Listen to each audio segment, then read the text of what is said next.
Hello, everybody. Welcome to the special business meeting for the District of Squamish. Today is Tuesday, September 16th. Holland Squallen, Clis Tuktumut, plus Squamish Oakmail. As always, we're gathered to do our work today on the traditional and unceded territory of the Squamish Nation.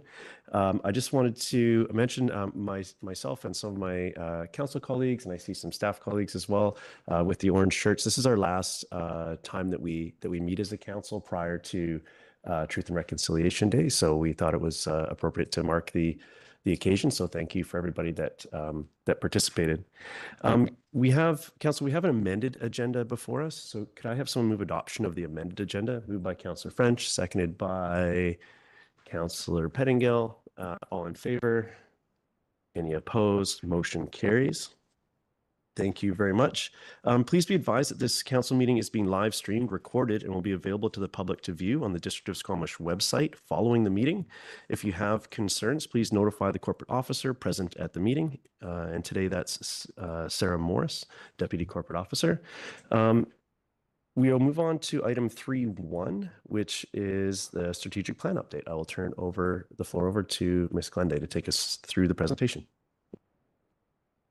Thank you. Good morning, Council. My name is Linda Glande. I'm the Chief Administrative Officer here at the District of Squamish. My pronouns are she, her. You can address me as such. I do have our IT wizard in the background helping to put up the presentation. And in the interim of waiting for that, I'll introduce that we're providing an update on the strategic plan to Council and the community today. We are up to nearly the end of Q3. The Q2 update was not provided given the volume of items and urgent items that we had in July on our agenda. So we appreciate your patience while we got this ready for you. Behind me and beside me, you'll see most of our managers in the organization. They are here for this particular item. In the event that there's detail that we need answered, and more importantly, so that you can see that while I'm presenting, these are all the people that are actually getting the work done to achieve the strategic plan. So just a refresher for the community that this council endorsed the current strategic plan in April of 2023, and it is online. And this is a one-pager about the strategic outcomes that council determined were important to achieve this term. And then what I will be providing is an update on those operational tactics or projects that staff are working on in order to achieve those outcomes that council has identified. An overall update at this point, we're demonstrating quite good progress given that we're in year 3 of a 4-year strategic plan, 76% progress. You'll note on the left, there are some tactics that are delayed or at risk, and I will be including those as well as the highlights of those things that are either on track or completed that we want to celebrate with you today. The criteria for what a strategic priority tactic is, for a refresher for the community, is that it is part of achieving the strategic outcomes that council has determined. It's achievable within this term.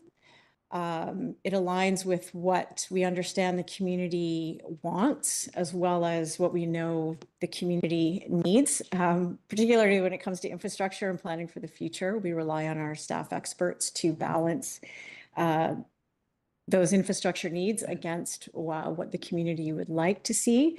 And then, of course, council endorsed, so that's occurred already.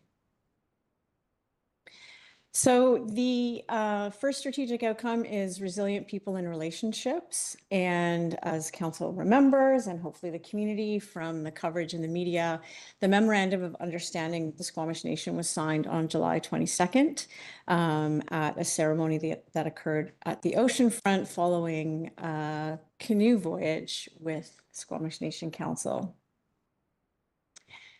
Exciting. Just yesterday, actually, the MOU Implementation Oversight Committee met for the first time. So essentially staff from Squamish Nation and the district. And as we launch into that, we'll be keeping both councils and the community apprised of the work. And the Idea and Accessibility Age-Friendly Plan Part of the idea and accessibility included an age-friendly plan, which was endorsed. And of course, this year the district celebrated in Squamish's Pride Parade. Project that is delayed is the heritage strategy implementation that council agreed would focus on 3 Squamish Oakmail related priorities. The main reason that this is delayed is actually a good reason, and that is because staff are treating the engagement with the Indigenous people and Squamish Nation as a high priority and ensuring that it's quite thorough. Staff did request and receive a project extension from the funder, which is UBCM, and the project can continue. The deadline's been pushed out to March of 2026. The second objective is connected and livable community, strategic outcome. And Squamish Feather Park, which has been open for over a year now, has had some additional updates. The washroom facility for the public is now open, and park lighting is in operation. Active transportation projects continue. The Victoria Street Active Transportation Project began this summer, and a grant totaling $1 million was awarded from BC Active Transportation Infrastructure.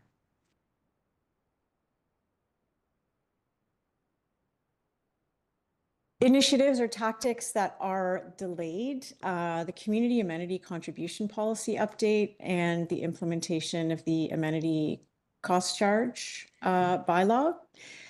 Particularly around this, staff are working through a pro forma in terms of the ACC bylaw. And additionally, in January, there's new legislation coming into effect that will affect the DCC bylaw. So staff are recommending that both bylaws come at the same time.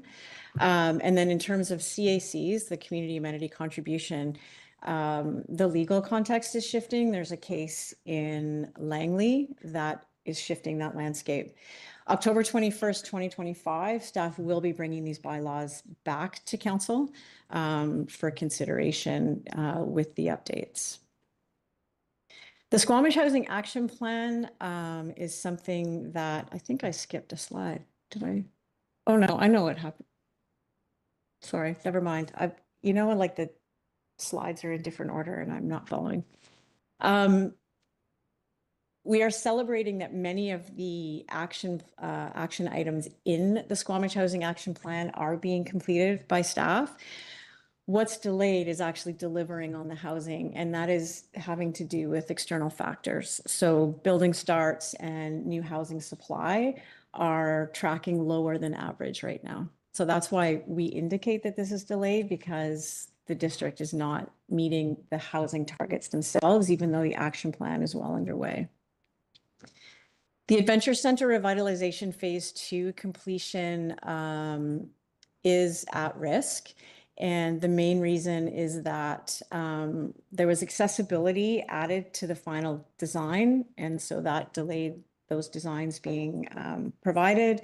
And then an archaeological impact assessment requirement has been identified.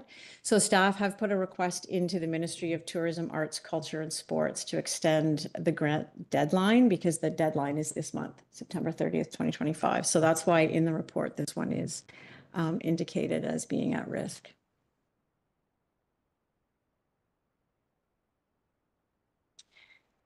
The third strategic outcome, reliable service delivery, has some highlights we'd like to point out. The long-range financial planning has been completed, so we are now able to provide a 10-year capital and operating budget plan. The Capital Committee is a really exciting initiative that was formed this year, and you'll learn more about that in detail as we launch into the budget and you see the capital plan and the outcomes of that committee. Asset management reserve funding strategy is endorsed, and we're quite proud of that and thankful that we have a progressive and supportive council to get us trying to catch up and ahead of the curve on asset management. The website has been overhauled, and hopefully those of you that have been using it have noticed the new navigation, and there's definitely improvements in terms of accessibility. And just last week, there was a wonderful celebration and blessing with the childcare facility that opened in Valley Cliff. Men tas manit.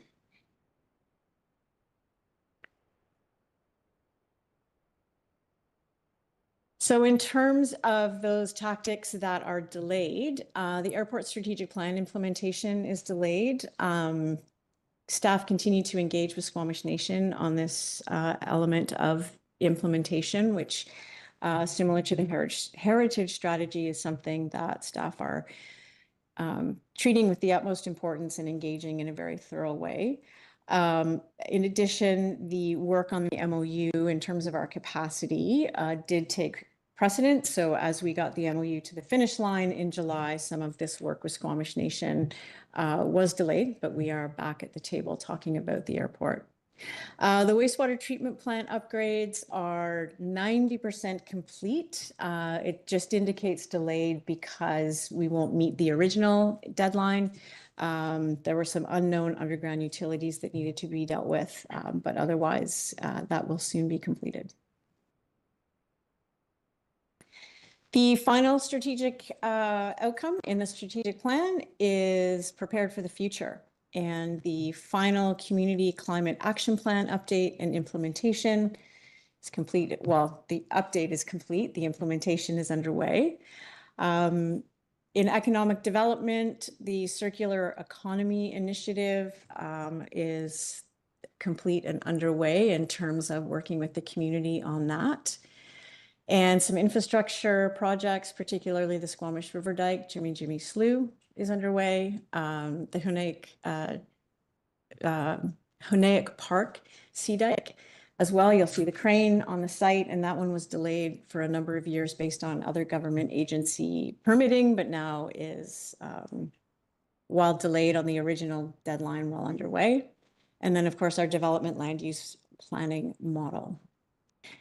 And I'm happy to say that under prepared for the future, we don't have any delay or at-risk tactics at this time. So with that, I will pass it back to council for any questions. Thank you very much. Wojciech. Thank you very much for that. Council, questions at this time? Go ahead, Councillor Anderson. Concerning the Squamish Feather Park, adjacent to the park or within it is part of my question, there is proposed sailing center. It's my understanding from the local community organizations interested in the future use of that sailing center that there's tenure arrangements that are still to be addressed. Are those tenure arrangements and lease arrangements, who's going to be a head lease holder of that, for example, are they part of the Feather Park project as we considered in the strategic plan, or is that a separate initiative altogether? I really am wondering about the status of that issue of working out the tenure arrangements for the sailing center adjacent to or within the Squamish Feather Park. Thank you through the mayor. That is information that I would deem separate from this particular tactic in the strategic plan, and I'm happy to follow up with staff and bring that back to council at a later date. Thank you. The organizations, mainly training of youth in sailing, and the folks involved with that would be very interested to know of an update regarding timelines. My second question concerns the circular economy topic and the circular economy asset map that was referenced. Now, I might have gone to the district website to update myself that way through what it is, but I wonder whether there may be staff might be able to elaborate on what is the nature of that asset map, what's included in it, what circular economy, if you like, aspects. The circular economy is vast, and I'm particularly interested in bioeconomy, how we're treating biomass waste through our. I'm sure that it might be considered within that. Just wondering how it features in the asset map. Could you describe the asset map a little bit more fully? Thank you. Thank you. Great question. Hello, my name is Shannon White. I'm an integrated solid waste specialist at the District of Squamish. So the circular economy asset sharing map is an online resource for residents and businesses to identify locations where they can either share items or items can be shared, if that means share their own items.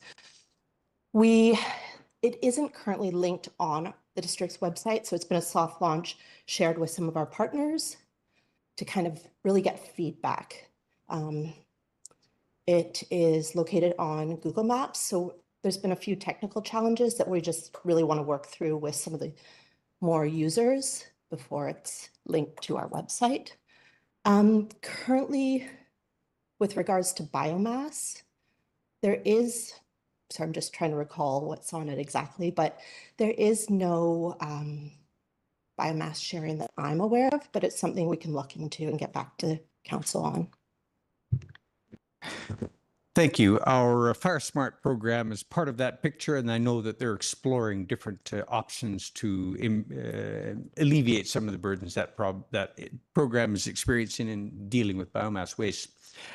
Mayor Herford, I do have one additional quick question, and this concerns the heritage strategy implementation and the archaeological overview assessments that are underway. Do I understand then from your report, Ms. Glanday, that there has been no contract let as yet for undertaking that archaeological overview assessment?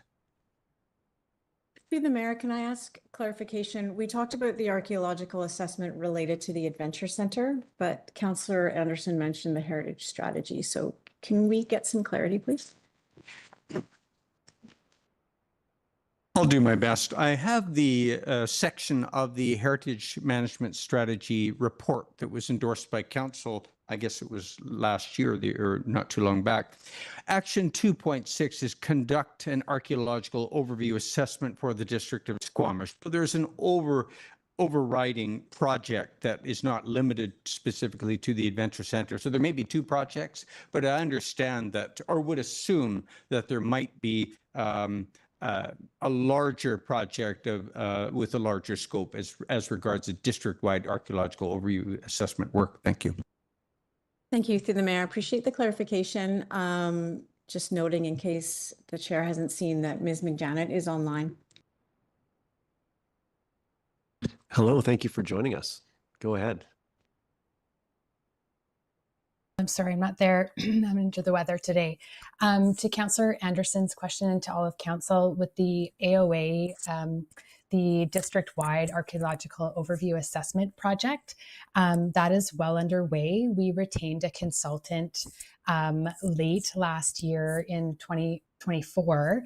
We're working with Campfire Archaeology, and the AOA modeling is underway. We've also we've got a capacity funding arrangement with Squamish Nation to enable meaningful participation with us along the way.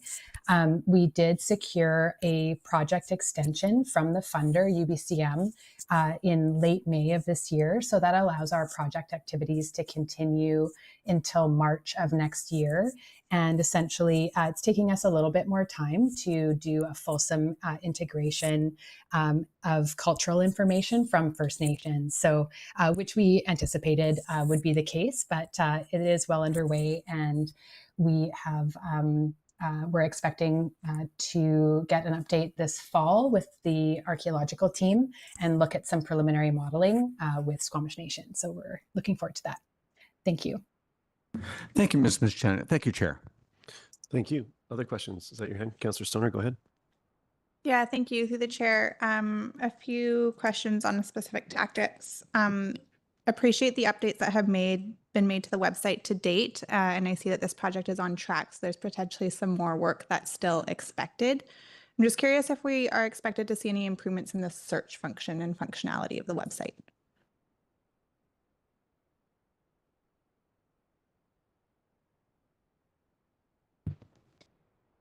Good morning or good afternoon through the chair. Thanks for the question. There has been some upgrades to the search function that has been made with this last update since the new navigation was introduced. We are still testing it and fine tuning it, but there has been an upgrade that has been made as part of that. Okay, that's helpful to know. I wonder if we can bring back to committee of the whole an overview for council on the changes that have been made. Yeah, because I feel like it would be helpful to get walked through that, maybe as a one-on-one, but maybe other counselors have similar questions on where we've landed with that project. My other question is just around the tactic 2.2 and the proposed delay on the Squamish Housing Action Plan. So the actual language of the objective 2.2 is to increase the diversity of housing forms and tenure types year over year to promote affordable and attainable housing for people living in Squamish. And I appreciate that one of the tactics to achieve that is a very big bucket of work around the Squamish Housing Action Plan. And we aren't necessarily meeting those targets because of factors that are outside of our control. But I believe that there's still a lot of work that is happening, and the number of housing and housing forms, I believe, continues to increase year over year. And so I just wonder if there's an opportunity to reflect that in the strategic plan updates that we receive. Maybe it's not on the quarterly ones, maybe it's an annual one, but it's one piece that I feel like the narrative doesn't necessarily match the work that we're seeing happening within the department and on the ground. Through the chair, Jonas Vanishkis, acting general manager of community development. You're absolutely correct. There is the housing supply is increasing in Squamish. It's increasing at a slower rate or a slower pace than it has in recent years, and we're actually seeing some recovery. So that can certainly be reflected in the future update. Yeah, thank you. And I think that's helpful distinction, especially as we communicate out to the public. I don't want them to think that we're all of the mind that there's no development happening in town. It's just that it's happening at a slower pace. And so while we might be not meeting our targets for the Squamish Housing Action Plan, I think our community is still feeling the impact of growth and development. And then apologies if I missed this in your presentation, Ms. Glende, but what was the rationale for the delay on the wastewater treatment plant tactic? Thank you. Through the chair, I was provided a summary that it had to do with underground utilities, but I am going to turn and see if there is somebody here that can speak in more detail to that.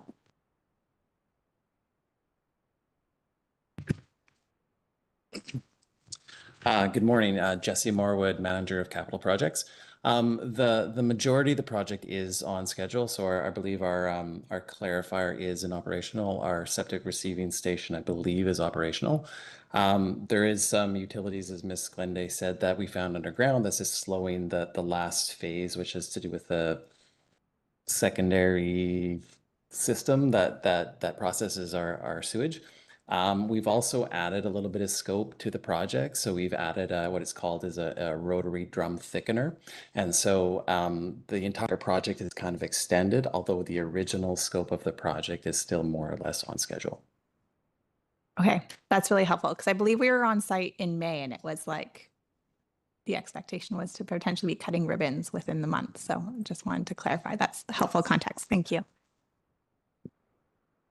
Thank you. Councillor Hamilton, next to my list. Oh, sorry. Yes, go ahead. Yeah, absolutely. So we won't take a formal time. We'll just hold.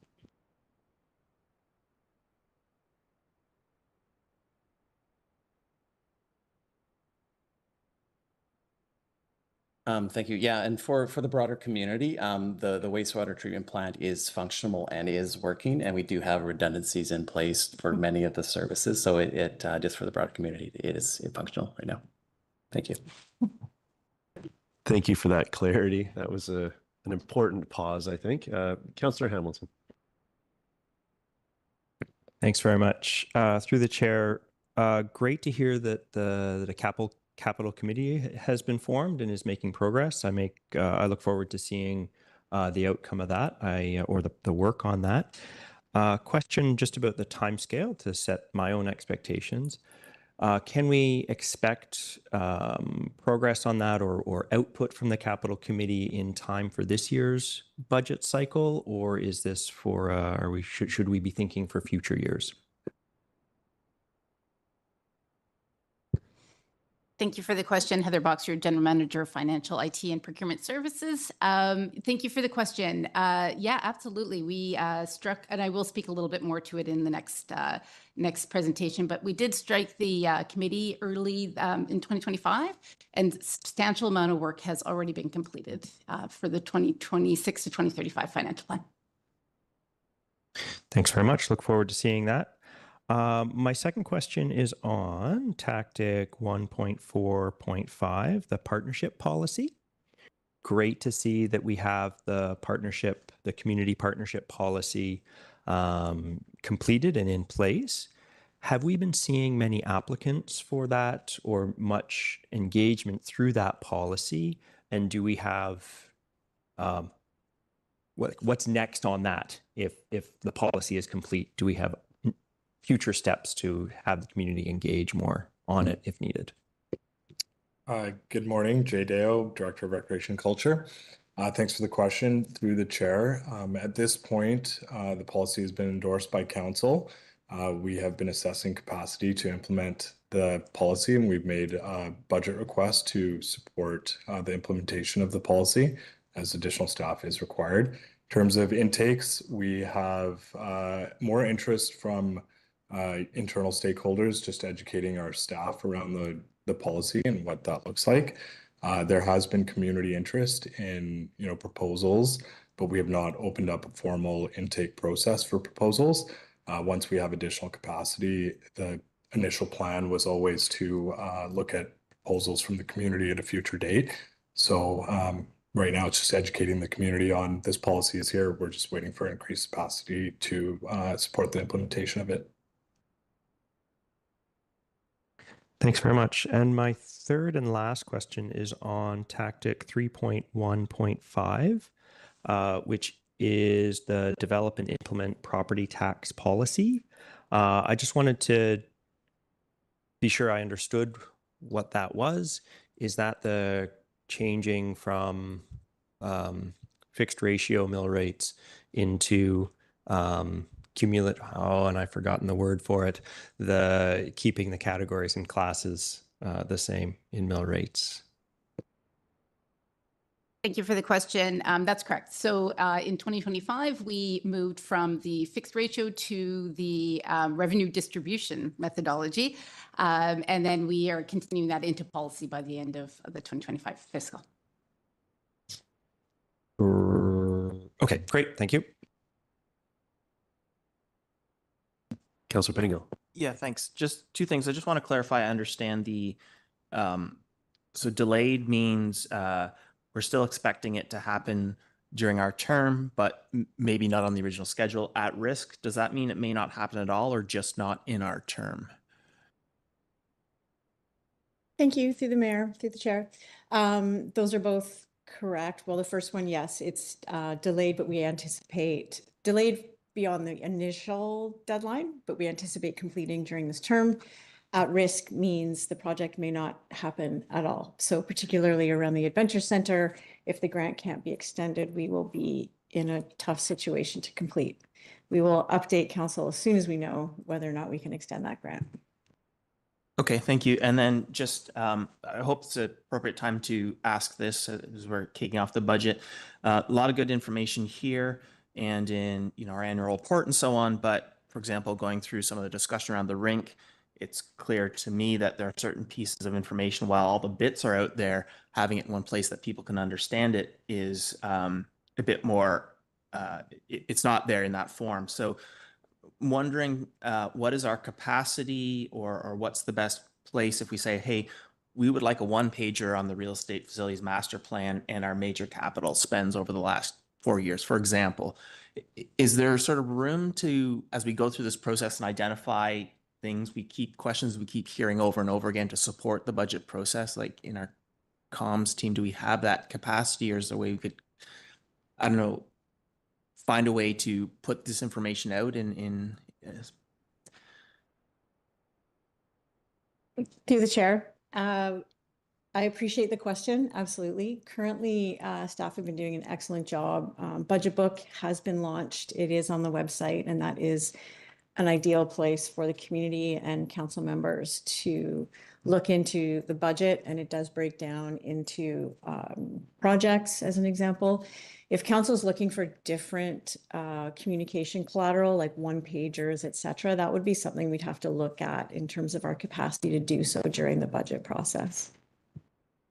Okay, I'll go to Councillor Hamilton, just with the caveat for everybody, not just for you, that we will be spending more time on budget, and budget engagement fits best probably in upcoming discussions, but I'll go for a follow-up here. Yeah, sorry, and this is actually not a follow-up directly to Councillor Pettingill's question. It's a follow-up to my own question that I forgot. So if you want to put that, do you want to put mine later to a second category? Go ahead. We Okay. already started. Well, I already started here. The property tax policy, is that, because it's a policy, not a bylaw, is that something that comes back to council, or does it stay within staff realm? Does it come back to council for approval? Thank you for the question. Through the chair, yes, it does. Sorry for that detour, Councillor Pettingill. You're good. My question is, I enjoyed the conversation today around all of these pieces, and I just wondered about sort of stepping back a bit further about how we're measuring success. We heard in one case, for instance, the tactic 1.4.5, which is the community organization partnership piece, that it's completed, but we haven't felt the impact of it yet, which is that next step. But the housing action items, we seem to be measuring by the impact they're having, not moving through the work that's laid out there. And could you speak to how, I know it's complicated to measure these things, but could you speak broadly to sort of how those choices are made, whether we're measuring the housing action plan, for instance, on accomplishing the tactics laid out inside of it, versus the impact that it's meant to have? Both things are important, but it's hard to measure them in one way. So could you speak to that a little bit? Thank you. Through the mayor, yes. So many of the tactics are qualitative as opposed to quantitative, or they're very binary. Did the project complete or not? In terms of measuring impact, I would say that the example you use, like the housing, is quantitative because we can measure housing starts and housing builds. The tactics themselves are what lead to whether or not council feels their strategic outcomes are being met. In the example of the policy around the community partnership, the tactic was complete the policy. Staff are now coming forward in the budget to say there's room left, there's time left in your term. We can implement this beyond having the policy out there. Here's our recommendation for doing so. There's always time to implement. So it is challenging. It's not, measuring success of the tactics themselves tend to be complete or not complete. Okay, so thank you for that. And yeah, I get the complexity. We're trying to understand a couple different aspects of this. So to go back to the housing file, of the actions that were laid out or committed to in the housing action plan, how are we ranking that progress if what we're seeing here is the outcome, like the starts that we're seeing and so on? So is that a substantively different percentage completion than what we're seeing in the report here, or just how are we sitting in that broadly in that file? Thank you for the question. It's a good question. The Squamish Housing Action Plan measurement is a little different, I think, than some of the other tactics, in that the Housing Action Plan is directly, and big part of it is CMHC funding, and that is tied to the performance of the Housing Action Plan through building starts. So that's why we're measuring both the completion of the Housing Action Plan and also the impact, the immediate impact it's having on our housing starts. Overall, the Housing Action Plan, the completion of all the work in there is, I would say, on track. There are a few items that are delayed, but we're confident that it will be completed by the time our full application is, or the full work plan is due for completion with CMHC. Thank you for that. I was just with that in mind, going forward, it'd be interesting if possible in the system to break it into those two different categories. Because one is, are we resourcing the work and meeting the obligations of the CMHC requirement? And then the other category, which is important, is it having the impact? And I think that just in reading of this, it looks like you could read this with a pessimistic lens, that we're not perhaps not living up to the work plan on that particular file, but we are. It's just not having the impact that was anticipated or we were aspiring to with it. So I think that could be useful context. Again, I don't know if that's possible in the system, but that one tactic might deserve two sort of lines. I'm going to leave it there. Any other questions on this? This obviously, everything today is connected, so we may we can reference back to this if needed going forward. So for now, I think we'd just be looking for a motion to receive this. Go ahead, Councillor French, seconder. Councillor Stoner, would you speak to it? Go ahead. Yeah, thanks, Mayor Herford. I didn't really have any questions, but I did want to take the opportunity to move receipt because I have noticed that with the excellent website update that we've had and the slight improvement of the searchability, with hopefully more improvements on the way, sometimes some of the projects and the descriptions tend to fall behind quite significantly. And an example right now is the Adventure Center upgrades. The last update was 2023, I believe. So in receiving this, I just will point out that some parts of our website could use some updates, particularly in the project section. Thank you. Go ahead, Councillor Stoner. Yeah, through the chair, happy to support the motion to receive the strategic plan update, and thanks to all the staff in the room and the folks that you represent throughout the organization who do the important work day in and day out to advance the tactics as presented. It's always helpful for us at this table and for the community to see the progress that is being made quarter on quarter and where the challenges continue to be. I think that this is well in hand and provides a useful update in terms of some really good progress that is being made.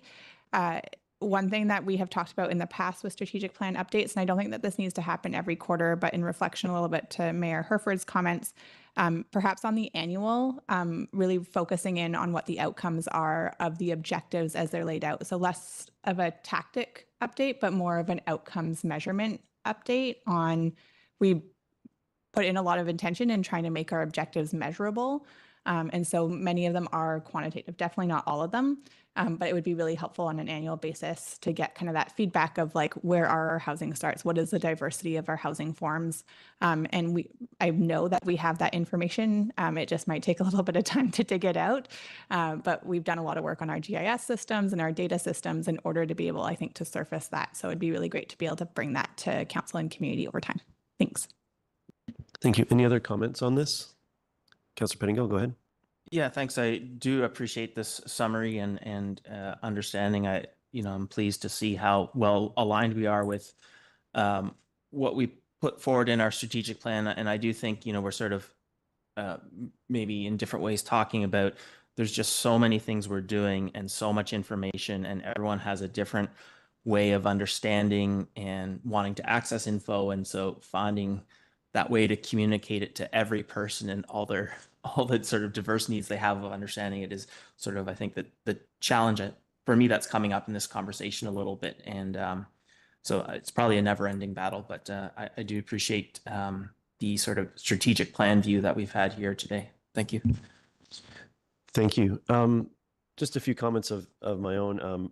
A huge thank you to everyone that has been owning a piece of this, advancing this work.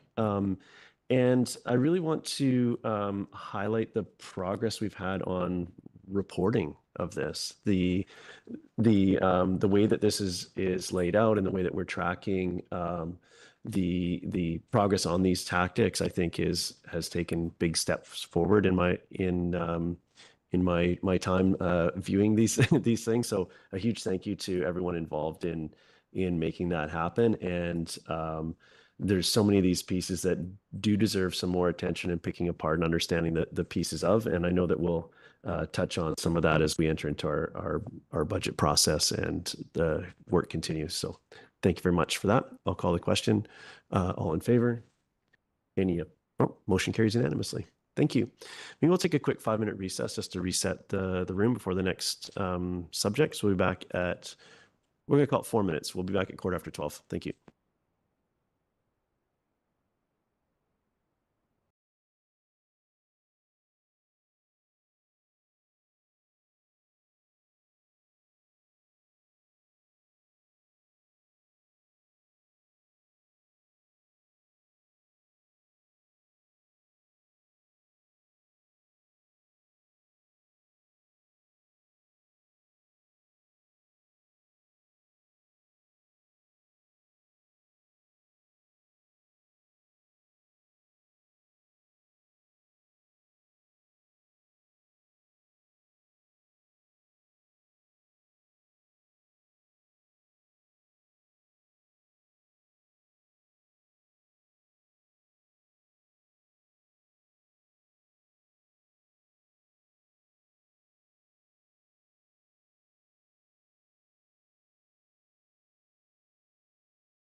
Thank you and welcome back to the special business meeting for the District of Squamish. We are on item 3.2, which is budget kickoff for the 2026 to 2035 financial plan.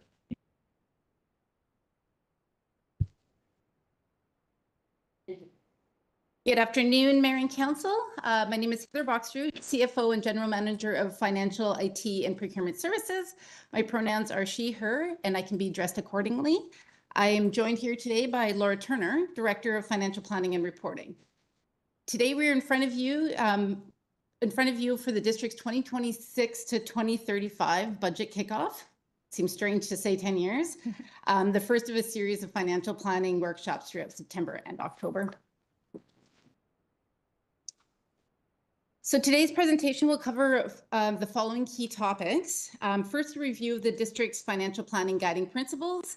We will then present some of the primary challenges that municipalities are facing and the approach that staff have taken to minimize the impacts of these challenges. Ms. Turner and I will showcase a few new initiatives that staff have implemented for this year's financial planning cycle and review the timeline for upcoming workshops, public engagement, and adoption of the financial plan. Finally, Ms. Turner will review our first course of business, which is the Squamish-Lillooet Regional District requisition for the Brennan Park Pool. So the district conducts its financial planning process as outlined in the long-term financial plan, guiding principles, and financial plan policy, which has 4 principal categories that were developed to guide management and council in the financial planning process.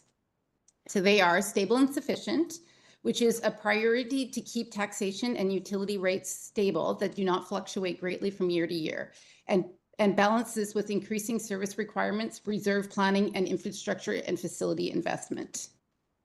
Revenues are sufficient to support long-term goals for the community. Sustainable and equitable, which is the investment in sufficient investment is sufficient to sustain the desired service levels indefinitely.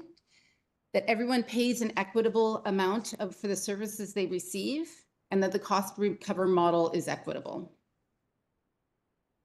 Prudent and flexible, financial decisions aim to minimize risk and ensure future flexibility to adapt opportunities for challenging circumstances.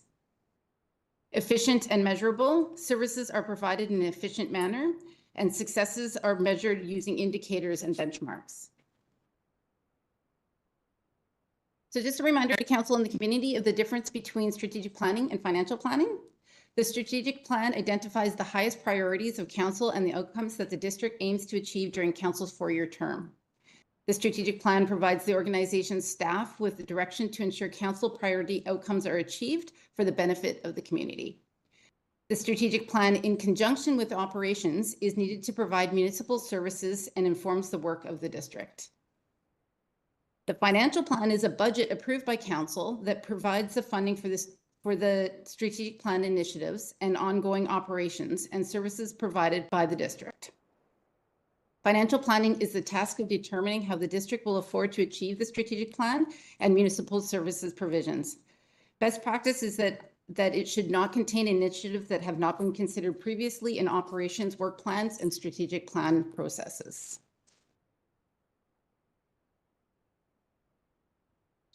Municipalities across BC and the country are facing a number of financial challenges and cost pressures that are incorporated into the 2026 to 2035 financial plan. Inflation and supply chain continue to be a challenge, which is felt across all departments and within all projects. Rising costs put pressure on property taxes and utility fees to deliver consistent municipal services year over year. Rising costs of capital put pressure on asset management funding strategies and diminish the value of reserves, requiring additional investment to keep pace with aging infrastructure. Transit expansion continues to be a community priority and requires annual investment, which is funded primarily through transit revenue and property taxation. The district has invested significantly in facilities over the last few fiscals, including new fire halls, Valley Cliff Daycare, and Public Works facility, which has been funded through land reserves, grants, and borrowing. The increased costs associated with the borrowing are spread across several years in the 2026 to 2035 financial plan. BC municipalities are are facing substantial financial investment needs to replace aging infrastructure after decades of insufficient investment and reserve savings. The 2026 to 2035 financial plan will continue to invest in proactive management and reserve building efforts of the district's capital program and asset management reserve funding strategy. Historical DCC rates have outpaced rising costs of capital construction, leaving municipalities across the province and the country with DCC reserves insufficient to fund all of the DCC projects required in the financial plan forecast. As a result, the district will have a number of DCC projects that will be classified as unfunded in the 26 to 2035 financial plan until further funding support can be secured through additional DCCs collected borrowing grants and reserve transfers.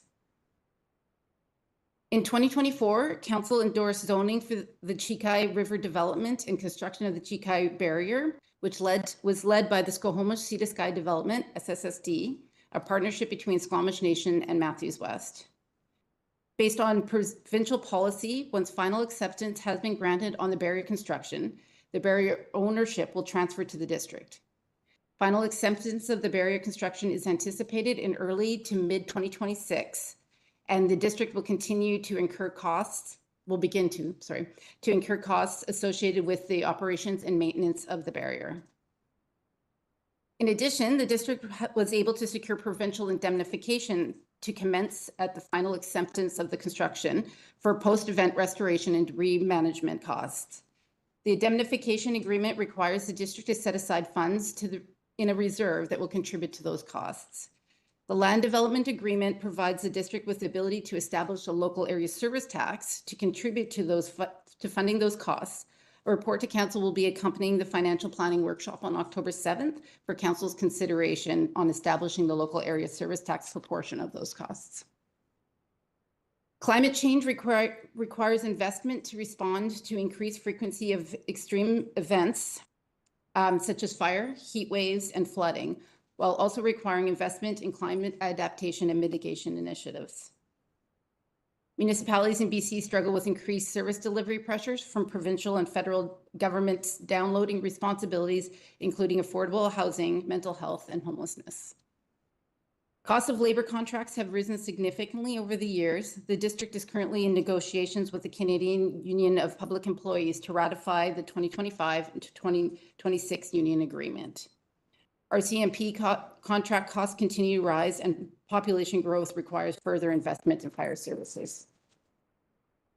The district will continue to execute on several large disruptor initiatives and projects in the 2026 to 2035 financial plan that requires the district's financial and staff resources, and include the WNG and Fortis Eagle Mountain Pipeline Project, affordable housing initiatives including CMHC Housing Accelerator Fund grant, Squamish Housing Action Plan, and provincial housing targets and regulation changes. The 2026 to 2035 financial plan has taken a thoughtful and measured approach to addressing these challenges and cost pressures, and we are proud of the efforts that staff have made to create this financial plan despite mounting economic and market challenges. Some highlights of the efforts include continuing to limit service level changes to high priority and pre-committed changes only.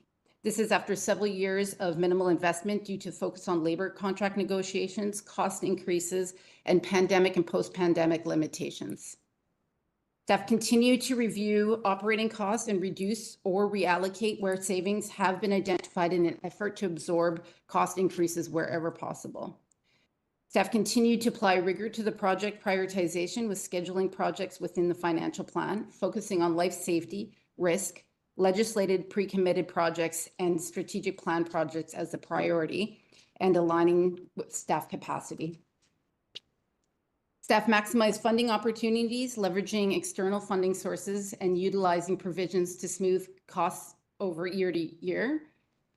And the district improved cash flow management processes over the years to include temporary borrowing, which allows the district to delay large long-term debt issuance by managing cash flow for construction and capital projects through small short-term temporary borrowing. Several exciting new initiatives were implemented for the 2026 to 2035 financial plan. Firstly, the district met a major milestone in 2025, issuing the first ever 10-year plan. Ms. Turner will speak to what that looks like and the benefits of a long-term planning in an upcoming slide. Substantial improvements were made to the district's digital financial plan external reporting tool, Budget Book, which were launched this summer, improving upon the district's 2025 to 29 financial plan format, which will be utilized as a template for the 26 to 2035 financial plan. Ms. Turner will tell you a bit more about that as well. Finally, the district formed a cross-departmental capital committee who spearheaded the development of the 10-year capital plan, and I will walk you through some of the elements of the committee. Great. Good afternoon, Mayor and Council. My name is Laura Turner, Director of Financial Planning and Reporting. My pronouns are she, her, and I can be addressed accordingly. As Ms. Boxer had mentioned, for the first time, the district has drafted a 10-year financial plan. This is an important milestone for the district as we look beyond just 5 years. Under the community charter, local governments are required to adopt a financial plan for 5 years. However, the Government Finance Officers Association recommends a long-term financial plan to project revenues, expenses, and financial position beyond just 5 years. The district is one of very few other early adopters of a 10-year plan in BC. Other municipalities include Campbell River, Chilliwack, Kelowna, and West Kelowna. A 10-year plan addresses both short-term needs and long-term financial sustainability of the district. It incorporates master plans and aids in the prioritization of capital requirements. A 10-year plan also ensures the district is building adequate reserves to support our capital program long-term, decreases the reliance on borrowing where possible, and makes taxation predictable so that it does not fluctuate greatly year over year. It's important to note that several assumptions must be made to develop a 10-year plan, including estimated inflation and interest rates, projected labor and other contract increases, estimated service level increases, and placeholder budgets for capital works in the outer years. One of the major challenges identified in the development of the 10-year plan is a lack of funding sources available over the long term, which highlighted a need to develop a new strategy to address funding gaps. One strategy, which will be discussed further in the capital workshop in October, includes showing projects as unfunded in the capital plan. This is common practice across the province and is largely the result of insufficient DCC reserves for many municipalities. Also, as Ms. Boxer mentioned, the district's 25 to 29 financial plan is now available online in a complete and detailed printable version with new and improved user-friendly features. The interactive digital format's easily navigated and accessible and allows residents to view the full and extended version of the financial plan as well as Council's strategic plan and priorities. The 2026 to 35 10-year financial plan will also be made available in Budget Book and will include the following features: cost center operating budgets, descriptions and goals, financial framework and policies, budget principles, financial structure and expenditure categories, property tax and utility fee information, statistics and demographics, and a link to the searchable, exportable tool that was previously provided to Council.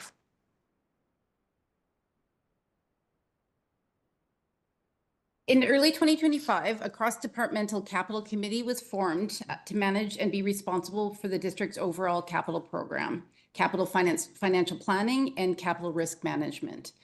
The purpose and the vision of this committee includes the following: risk management and organizational-wide project prioritization framework, to systematize the capital planning, developing stronger processes and policies, developing guidelines, tools, and improved reporting for the organization.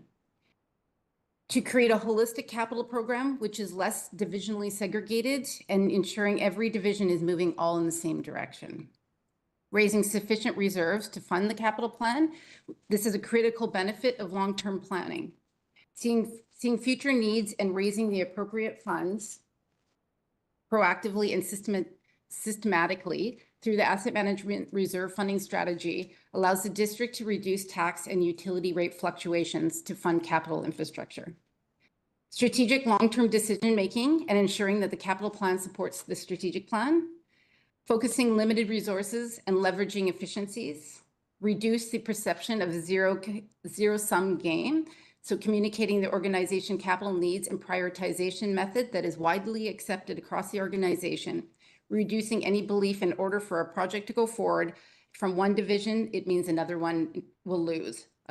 Understanding the direction and priorities of the capital plan. And to develop the organizationally recognized expertise and oversight, which creates resources for training, best practice guidance, and overall expertise. The Capital Committee will achieve the purpose in the vision through the following initiatives. Leveraging the project risk prioritization framework to ensure it's used systematically across the organization, developing capital key performance indicators and targets, improving communication and education around the project cost estimate life cycle as a project moves through the various stages of cost refinement to finalizing in the budget, procurement, and contract award. Improving upon the district's capital planning processes, including standardization guidelines, capital planning best practices, community partnering agreement alignment opportunities. Improving the quarterly reporting and carry forward process. Improving interdepartmental communications, work plans, and staff resource mapping. Supporting the asset management plan and the asset management reserve funding strategies. Leveraging Questica functionality and reporting tools. And developing a grant strategy and developing a DCC strategy. This slide illustrates the high-level path and considerations that the Capital Committee take to develop the capital plan. It begins with the various capital request types. Begins with the various capital request types from divisions as illustrated along the left side of the diagram, which then moves into the Capital Committee deliberation, which is in the middle of the illustration. The divisions are responsible for initial prioritization and assessing staff capacity prior to the intake process for consideration from the Capital Committee. The Capital Committee deliberation work in the middle of the diagram includes analyzing the capital requests against the various council endorsed master plans, policies, asset management plan, strategic plan, and existing outgoing capital plan. The Capital Committee then must work within the risk framework of prioritizing life safety, legal risk, community risk, and financial risk while limiting recommendations against the reserve funding forecast constraints. This process is iterative while the Capital Committee works with the various divisions, which takes several months as trade-offs are discussed and considered. The Capital Committee presents the holistic capital plan recommendation to the core leadership team for consideration and feedback prior to the plan being finalized for fall workshops and council's review and ultimately endorsement. This slide shows the members of the committee along the right side of the table. As you can see, it is a cross-section of various leaders in various areas of the organization, from IT, public works, recreation, facilities, engineering, and finance. Myself and Ms. Turner and Sarah Bailey, Director of Engineering, chair the committee, and advisors from CLT, procurement, communications, and subject matters experts and budget managers join the committee from time to time as needed. The committee meets regularly throughout the year with increasing cadence and focus during the financial planning cycle while focusing on process improvement, policy, and strategy development for the remainder of the year. The Capital Committee will join Council in the Capital Plan Workshop on October 14th, so you will hear quite a bit more from that committee at that time. Great. So each year we work towards adoption of the budget in December to enable staff to begin work on their projects and programs right away in January of the following year. Shown here is this year's timeline for the 2026 to 35 financial plan. Today, September 16th, staff have provided a strategic plan update and will present the Squamish-Lillooet Regional District Aquatic Center budget. October 7th, staff will present the General Fund operating budget, Chikai, and library budget. October 14th, staff will present special operating and capital projects. October 21st, staff will present utilities financial plan. And on November 4th, staff will tie it all together and present a draft budget that incorporates changes made throughout each of the October workshops. Public engagement and input will take place throughout November. And finally, the first 3 readings of the utilities rate bylaw and the 2026 to 35 financial plan bylaw will occur on December 2nd and 9th, with adoption on December 16th. And I'll now turn it back over to Mayor and Council for discussion. Thank you very much. Council questions at this time? Councilor Pettingill?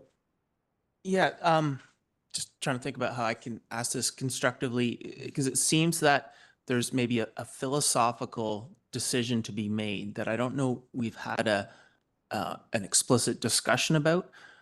So I just want to clarify. So when I have people ask me, why don't we have 3 rinks or this or that or the other thing, I generally go into an explanation of asset management planning and how communities for many decades didn't set money aside or plan for replacement and so on. And so now we're in a position where aging infrastructure and no money's been saved essentially. And so we have been trying to correct that and working aggressively to make sure that we can replace our buildings, which is sort of, in my mind, the idea that you don't rely on debt for these sorts of things. You save up and then you have the money when you need it.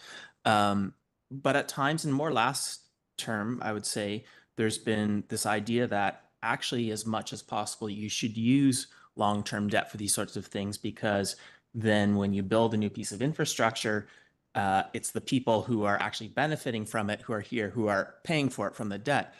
And so I guess in my mind, and even in what we just heard, I think I heard more and more a reliance, or getting away from a reliance on debt and the interest and so on. But there is that sort of perspective that you actually should rely on debt. I mean, in practical terms, we need all the debt and all the asset management, sort of all of it. So maybe it's a bit of a non-issue for the immediate term, but like, what is the goal in the perfect world? Are we paying for everything from our asset management plan? We've saved everything aside and not using any long-term, or do we use sort of maximize the long-term and the asset management is there to pick up the rest? Or like, is there a best practice around this, or is this where the community and council needs to say, like, this is where we sort of land on these 2 approaches? Okay. Thank you for the question. Through the chair. So much of what you've said is all true. Many things have to happen at once in order to achieve the longer term financial planning. The reliance on debt should have a balance with saving. Every community has a unique situation that perhaps the saving hasn't occurred, so a little bit heavier reliance needs to be then on the borrowing. We are certainly not moving away from borrowing. It's absolutely part of our financial planning process. We also look to sell assets in order to fund some of the reserve funding, or sorry, the real estate and facilities master plan has been identified in the master plan.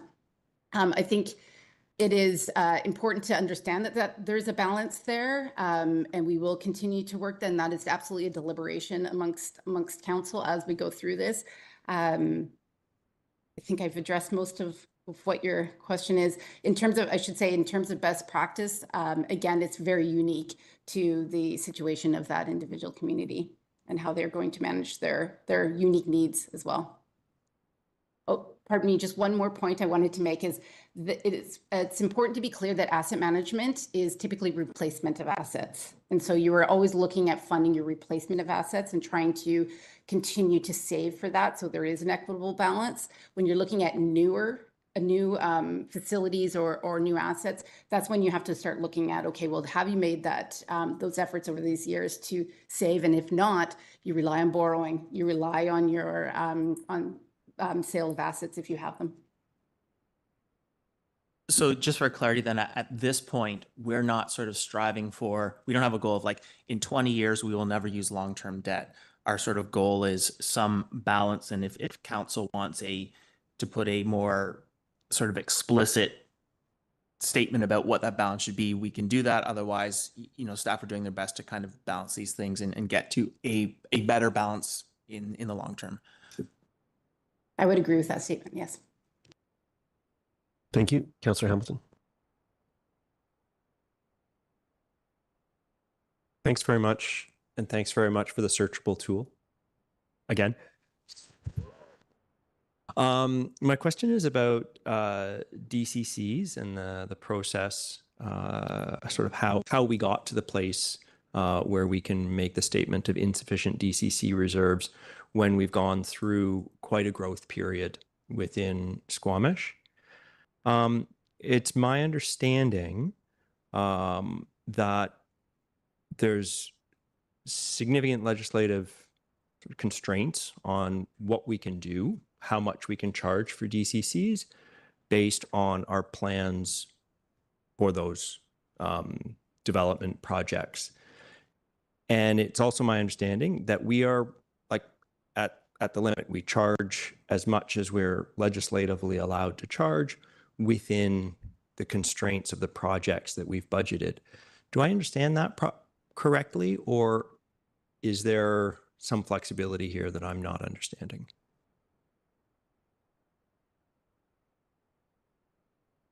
Through the chair, yes, I think we do a few things. We are now required to do a pro forma analysis to make sure that the DCC rates are not going to have too much of a burden on those developments that have to pay them. The province approves the rates because the province has to approve our DCC bylaw before it gets adopted. And then we always look at the regional kind of landscape of DCC rates. So that's usually the process we go through. And we're just going through that process right now with our DCC bylaw to see what development can carry, what the landscape looks like, and come up with something that can address all those three things. Although it's very difficult now because of development costs. And I think the biggest impact that has resulted in DCCs not being sufficient is the escalation in costs over a short period, relatively short period of time, just across the country and across the world. So I think many communities likely got caught in that rapid cost escalation. When was the last time we reviewed or renewed our DCC bylaw? Do you happen to know that? I don't recall doing it in my 3 years here. Through the chair, we have done smaller updates. We're like adding a project in, but I'd have to go back and check to see when the last time we did a comprehensive update.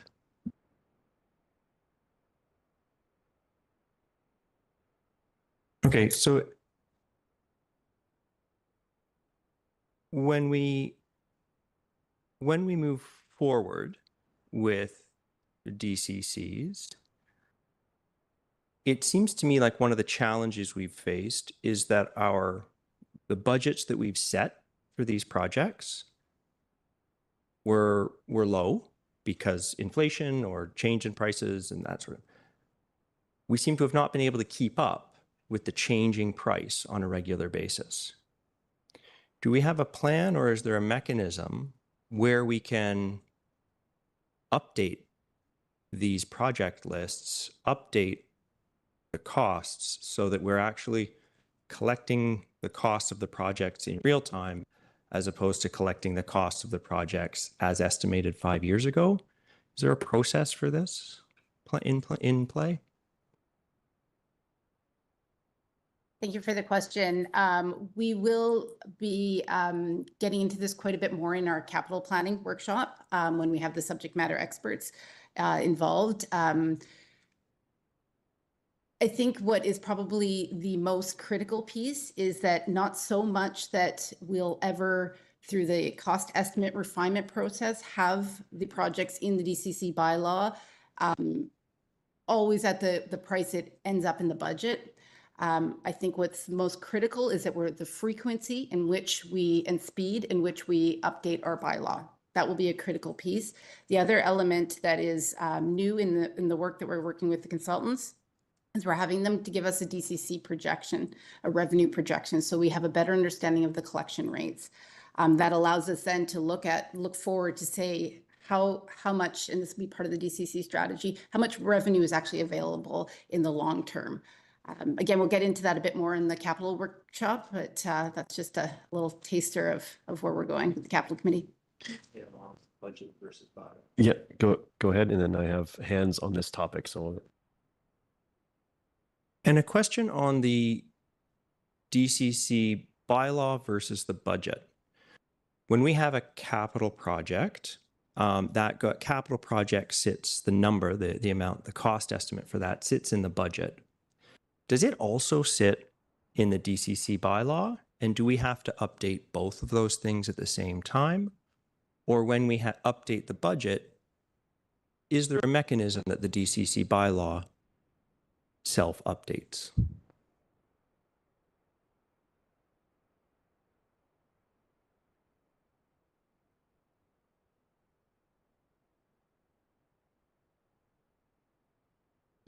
David Rolston, Senior Manager of Infrastructure Planning. So if a project has a higher cost than what is included in the DCC bylaw, and that gets put into the financial plan, it doesn't automatically get updated in the DCC bylaw. There has to be a separate process to update the DCC bylaw to update those costs. Okay, so I just reflect here. In the 3 years that I've been here, I don't think I've seen a DCC bylaw update. Please correct me if I'm wrong on that. But I believe we have likely had changes in our budget estimates. So I think maybe that's someplace we can get better, is maintaining the budget estimates, the cost estimates of our projects with the DCC bylaw. Is there, yep, go ahead. But just briefly, some further information. I believe the last DCC bylaw update was in 2022. And one further comment too is that when determining DCC rates, the total value of projects is determined as well as the anticipated amount of growth, and then those costs are distributed. In reality, the expenditures aren't uniform. So you might have a large project like a wastewater treatment plant where there's a very large cost and the reserves haven't built up to that value. So that's why sometimes the reserves aren't in place, and infrastructure upgrades are often required early on in a program prior to the collection of reserves. So that's one of the big reasons why we are seeing challenges in DCC reserves. Thanks very much. Thank you. I'll go to Councillor Stoner, then Greenlaw. Yeah, and cognizant that I don't want to take us too far down the DCC rabbit hole, but Mr. Wilson's correct, as the last major update was in September 2022, so right before the last election. But we actually made a point during last council term to increase the frequency within which we updated the DCC bylaw. So we said that there was going to be a maximum of 2 years between DCC bylaw updates in order to, because we were aware of this challenge through last term, that our DCC bylaw prior to that hadn't been updated in 4 years. And so we did lag behind. I think my question to staff then is, like, we knew that was an issue. We updated. We did updates every 2 years. This past year has been a little bit unique because there was the introduction of the ACC legislation. And so it's a little bit more complex this year. So we're a little bit delayed. But we are still seeing this persistent issue that even though we've updated our bylaw, we're still not recovering the amount that we need. And so what is it that we're missing? Thank you for the question through the chair. I don't think that it's something that we're missing necessarily. It will just take time to catch up. So as the collections is a different timing than when it goes into the financial plan. So it'll be stay the course, continue to frequently update the bylaw, continuing to look at the revenue projections, continuing to look at other support for DCC projects in terms of grant opportunities that can alleviate the burden on those particular DCC reserves. But it won't happen overnight. It takes time.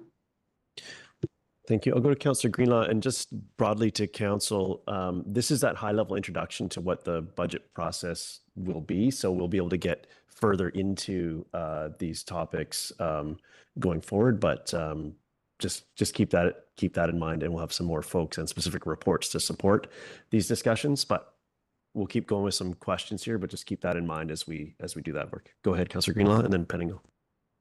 Yeah, I'm continuing down the DCC rabbit hole just briefly, but because I was under the impression, similar to Councillor Hamilton, that this was kind of a controlled amount of money that we're asking for from developers. It was set, it was predictable. That's one of the reasons why we're redoing our CACs into ACCs. But when Mr. Velanishkis mentioned that sometimes developers, sorry, I'm just buying time here for a second. how are we determining if a DCC charge will be too much for a burden for a developer? Through the chair, we have to do a pro forma analysis. So we have to hire a land economist essentially, and they have to run current costs of development, which represents the largest construction cost in the current market, and see what portion of that is the DCC burden and whether that burden is can be sustained by development. So whether that burden eliminates profit, which makes the project unfeasible or not. I guess one of the sticking points for me is it's not my concern about whether or not they're going to be profitable. My concern is, can we pay for the large scale projects that our community needs in the future? So I'm just wondering, how often are we determining that this cost is too much of a burden? Like what fraction of development projects that are coming through are getting, like, is it fair to say that it's a cut in the DCCs that they would be contributing to our community? A decrease in the value of the DCCs that they're contributing? I believe the analysis is on the DCC policy or bylaw itself, not on per project as far as the pro forma goes. But could you speak to that, Mr. Vilniskis? And then we also heard in the presentation that we will have a very in-depth conversation on the DCC piece coming up in Q1. But if you want to reply now. Through the chair, that is correct. So the pro forma analysis are on a standard development and our proposed rates rather than individual developments. We do have an item coming up together with the ACC bylaw update in October to council. So that's when we're going to be bringing the DCC and ACC bylaws for initial reading consideration for council, and we'll be bringing all that pro forma work to council. Maybe that is a better avenue for that. Yeah, thank you for that. Okay, thanks. Are you any other questions on Councilor Penigo?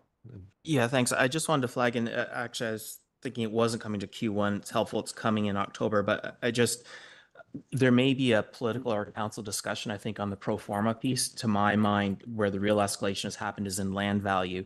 And if you sort of say, well, no, we want to put pressure on the land value, we don't want to reduce DCCs, I think that puts a different spin on where a pro forma lands. And a lot of these pro formas seem to assume ever escalating land prices, which, and so there may be a tussle with the province and so on, but I feel like that's a council discussion that maybe we can have in October. But I just want to flag that I do have some hesitation, or I think there needs to be some discussion about the pro forma piece before we get too far. Yep. Thank you for that comment. I'm going to try to keep this to questions on budget. We know that DCC stuff is coming and soon for a touch point, but I'll go to Councillor Stoner. Thank you, the chair. I'll bring us back to budget kickoff discussion. And excited to hear about the capital committee that was struck and appreciate that this is new and we're going to learn a little bit more on the October 7th piece. But I am curious about, and maybe this is just something to bring back for that discussion, the opportunity for community engagement. And so we know that through this discussion, our DCCs are not sufficient, that we need to get creative in funding. And so like, where are the opportunities for external organizations, bodies that might want to help us achieve our goals in achieving some of the capital assets for our community, and how do they do that? And I'm just curious if the capital committee has given any thought to that, and if that's something we can discuss on October 7th. Thank you for the question through the chair. Yeah, thank you for that consideration to consider, those elements to consider.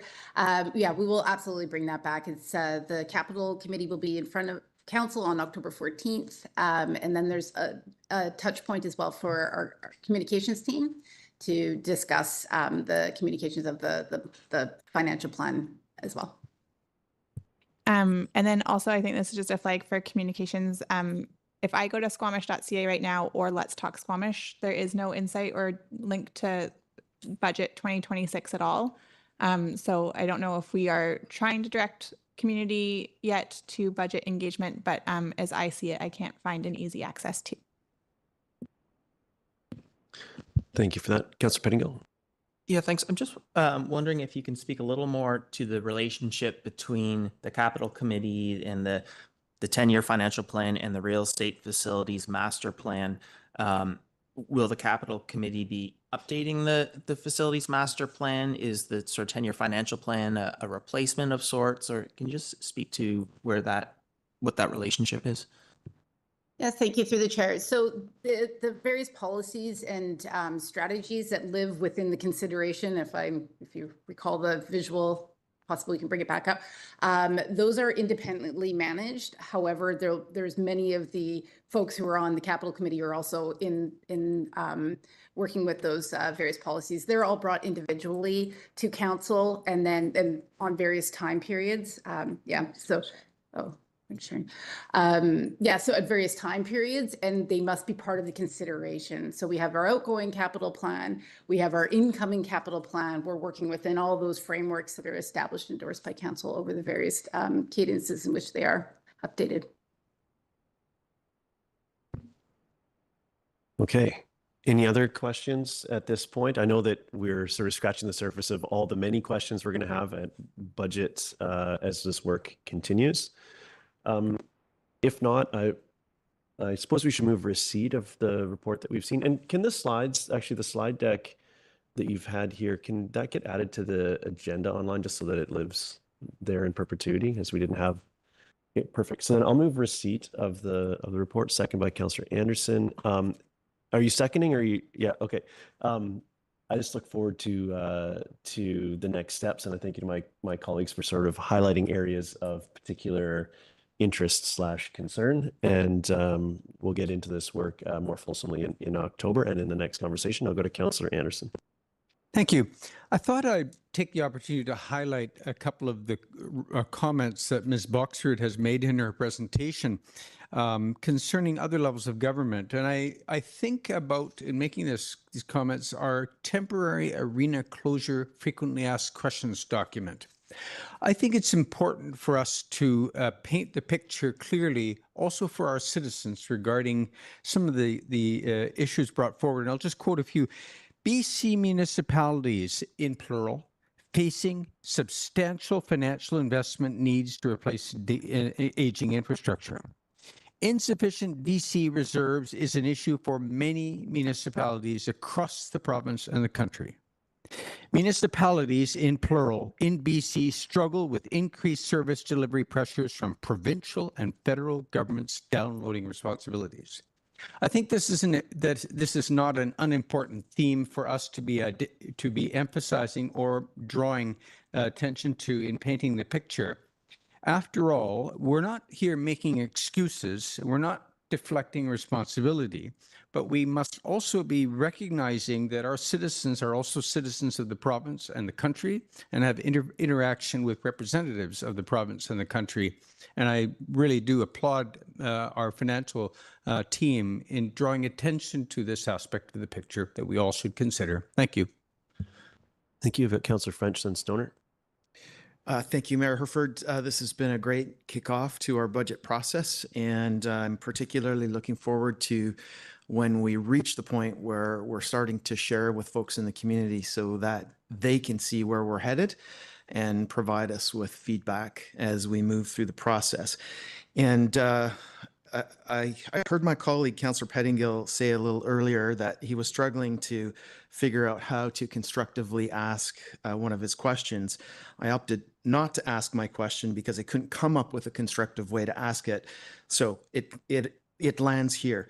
In the presentation, we saw on the challenges slide that WLNG and Fortis Eagle Mountain Pipeline are disruptive initiatives. And I find that unfortunate. We are trying to negotiate a tax agreement with this company, and when we phrase the project in those ways, it just makes that initiative a little bit more difficult. Councillor Stoner. Thank you. Through the chair, I will just start by responding to my council colleague's comment about it being a disruptive project. I don't think it was explicitly to that one. I think our staff have previously used that to identify to both council and the community big projects that have landed on our plate that have diverted our otherwise resources on the plan that we had. So the Squamish Housing Action Plan has fallen on that as an opportunity, but it's also listed as a disruptive project because it's an all hands on deck response. And I'd say it's been the same thing within this council and this staff, that it's an all hands on deck response to the reality that wood fiber and Fortis are at our doorstep and in our community. And so we're responding accordingly. And so it's taking up a lot of staff time, energy, and council time as well. But with that, I am excited to kick off the conversations. As you can see, we're chomping at the bit. We have so many questions for staff. So looking forward to hours in this room together as we dig into the details around not just a 5-year financial plan, but a 10-year financial plan. And I think that's really important to highlight. Like you spoke to it, that we are one of the few municipalities in the province that's doing that. But when I first sat down in this chair almost 8 years ago, we were like maybe looking to 2 years out. And that was a big deal for us, that we were like really putting strong numbers at year 2. And then over the last few years, we've gotten really excited about the fact that we're putting strong numbers out into 5 years. And now to be able to bring forward a 10-year financial plan is a huge achievement for our staff, for this council, and for our community. And while they maybe don't understand it quite yet, they will also get brought along for the ride because we have new engagement tools with searchable lists online. Let's Talk Squamish. Our comms team is going to do an excellent bingo night at the 55 and trivia night. Not sure where yet, but that will also be very exciting. And our regular budget engagement that we do every year. And as the mayor has said time and time again, every conversation is a budget conversation. And so I just encourage our community to participate.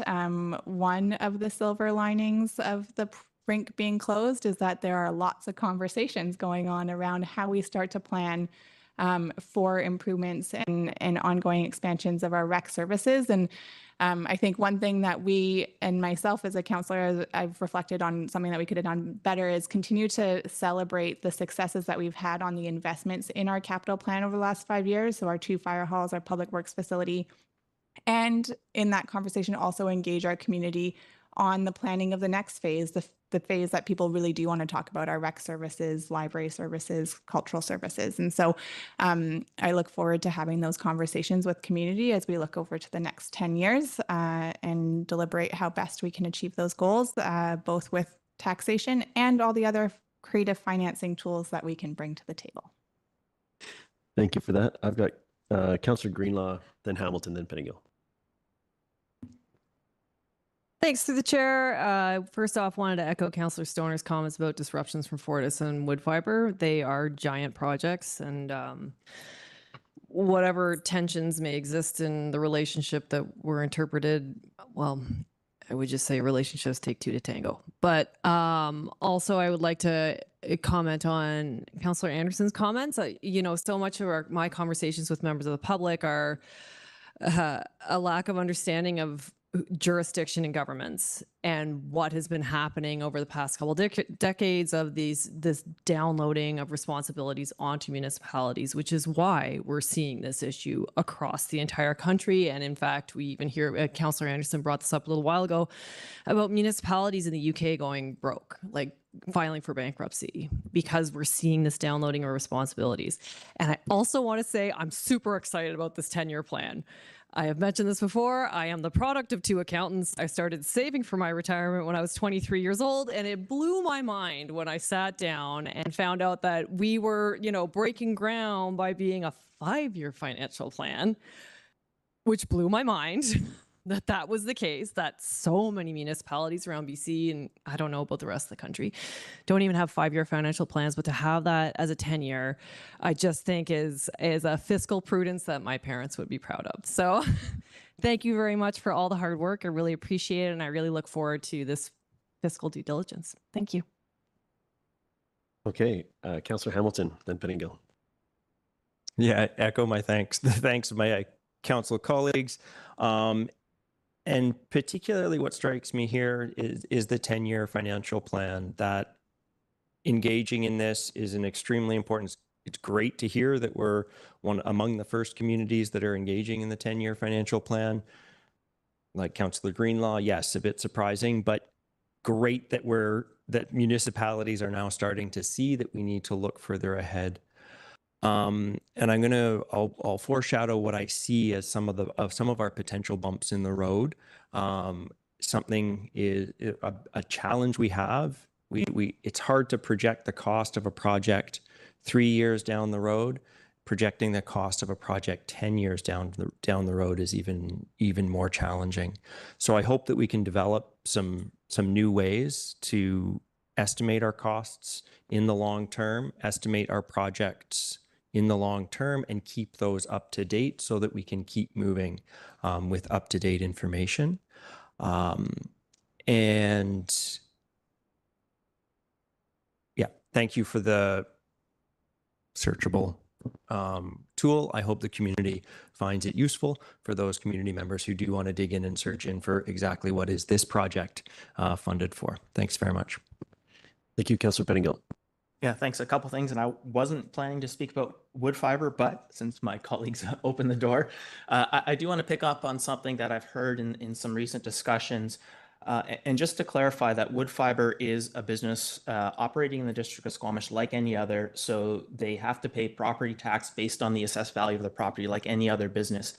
I just want to clarify that because sometimes I think when people hear tax deal or whatever, they assume that if there's no tax deal or we say no to a tax deal, there's no tax money from wood fiber. And that's not the case. A tax deal is something that will happen if both parties agree it's mutually beneficial, but otherwise they pay tax just like any other business. And so we have not said no to wood fiber money or anything like that. There's taxation in place, which will move forward. And if a tax deal makes sense for everyone, then that may displace that, but just provide that context for the taxation situation there.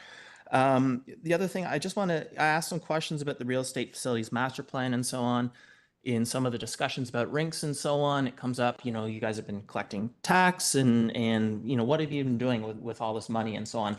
And we talk about, we've had discussion about how municipalities, there's significant downloading, we're underfunded and so on.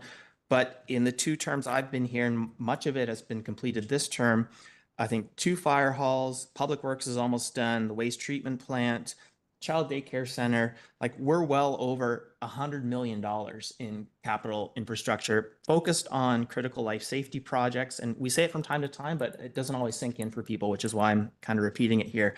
So we have made massive investments and massive headway on critical shortfalls in our community. If you look at some of our financial reporting, you'll see we have done a better job than the average BC municipality on using grant money. So while it's been a lot of taxation, it's also been a lot of provincial and federal grants that have done these projects. So there's a huge amount of work left to do, but we have also done a huge amount of work as a community. And I think we should be a little bit proud of that. And I'm sort of excited, given what we've done, to see how we move forward with the capital committee. Thank you. We are all clearly chomping at the bit to get our teeth into budget. So thank you so much for that. I'll call the question. All in favor? Motion carries unanimously. Thank you. Okay, we will move on to our next item here. Do you need a second to change, or are you the same staff running through this item? You're good? Same? Okay. Whenever you're ready, take it away.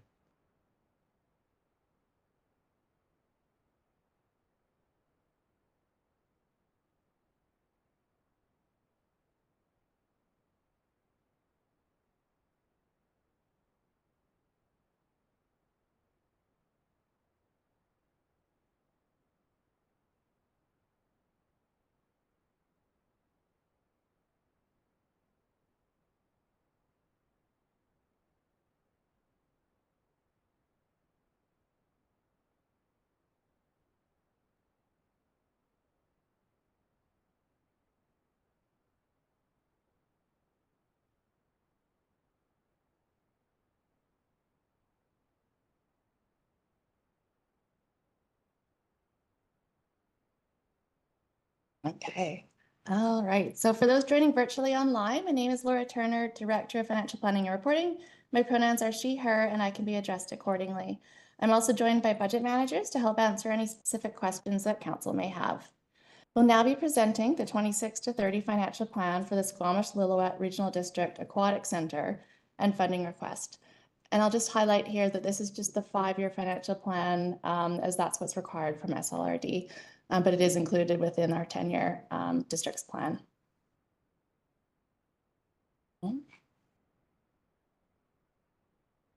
So the objective for today is to provide council with an opportunity to review and provide input to the 2026 to 2030 financial plan submitted to the Squamish-Lillooet Regional District for the Aquatic Center.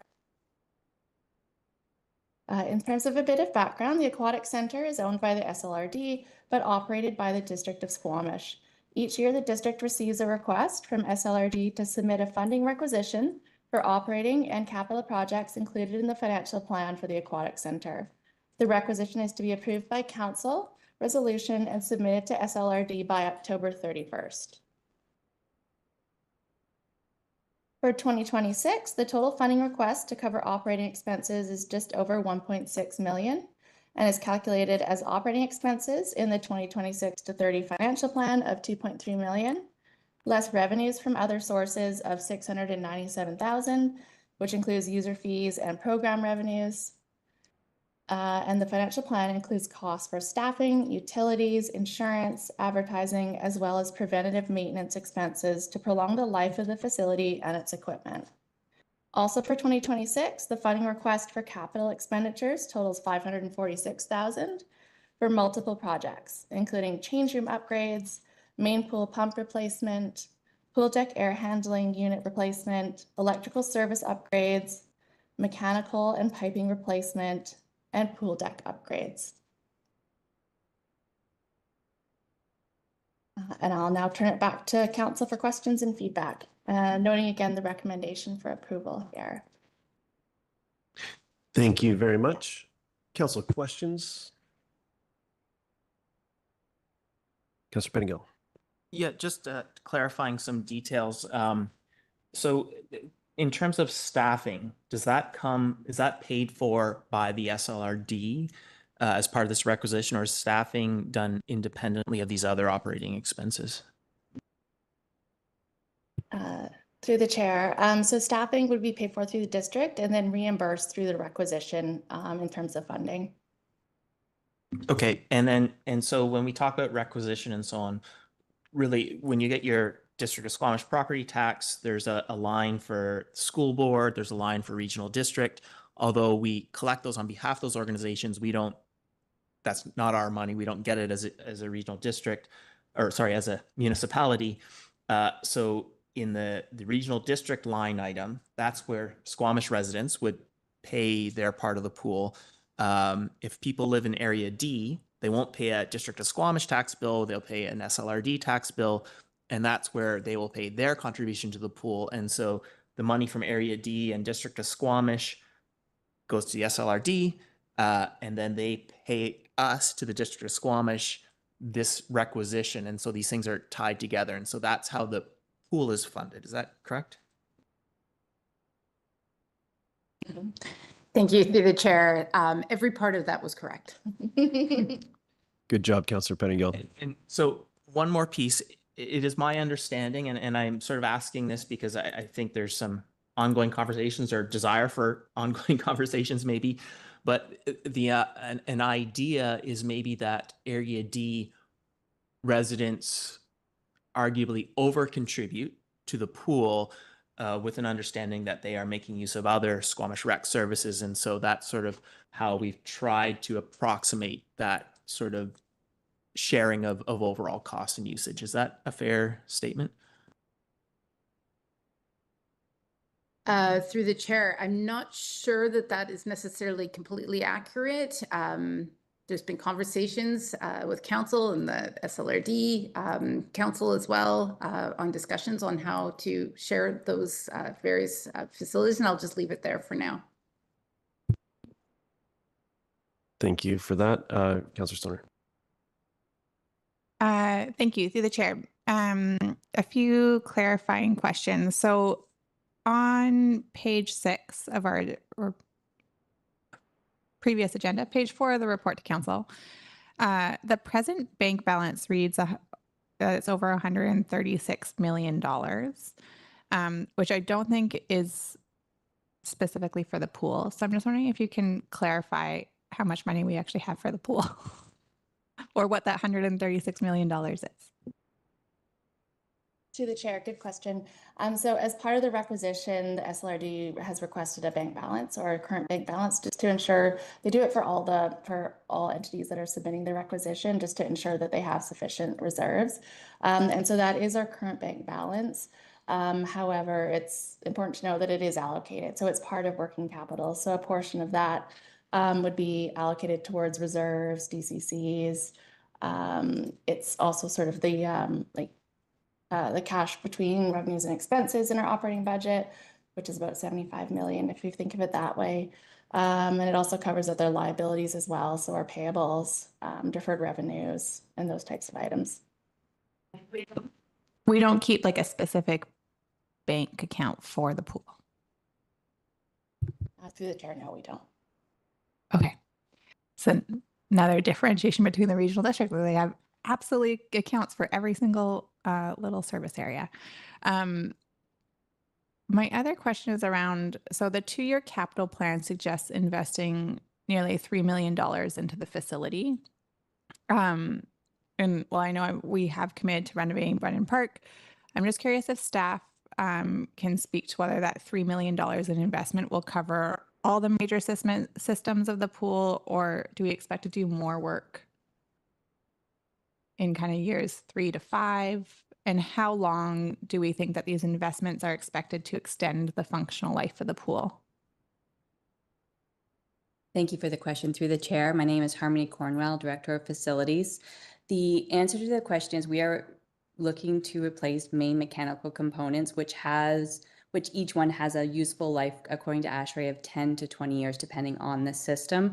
We do know that in the environment that a mechanical system operates, a very humid, warm environment in the pool, that lifespan can be reduced. So it is important that we continue to upkeep and maintain the mechanical systems. Okay, I totally understand that. I guess I'm curious, like the long-term vision, is it that we have 2 functional pools, and this pool we continue to just maintain and upgrade and it will be functional for another 25 years, or is it that we replace it eventually? Thank you for the question. Through the chair, I think we still need to validate what the long-term plans are. However, it is entirely feasible that we can continue to operate this pool with the potential expansion in the future of a secondary. Okay, that's really helpful. Thank you. And then just one other note for finance staff in the submission to the SLRD, the service mandate and change in service. I think this is more just a request than anything else. Is it possible to reorient the service mandate so it does reflect the fact that this is a regional service? So it is not just a service that's provided for district recreation, but it's really a regional asset and opportunity. And I think that kind of to Councillor Pettingill's point of the discussion that then gets had at the regional district board is often can be quite combative.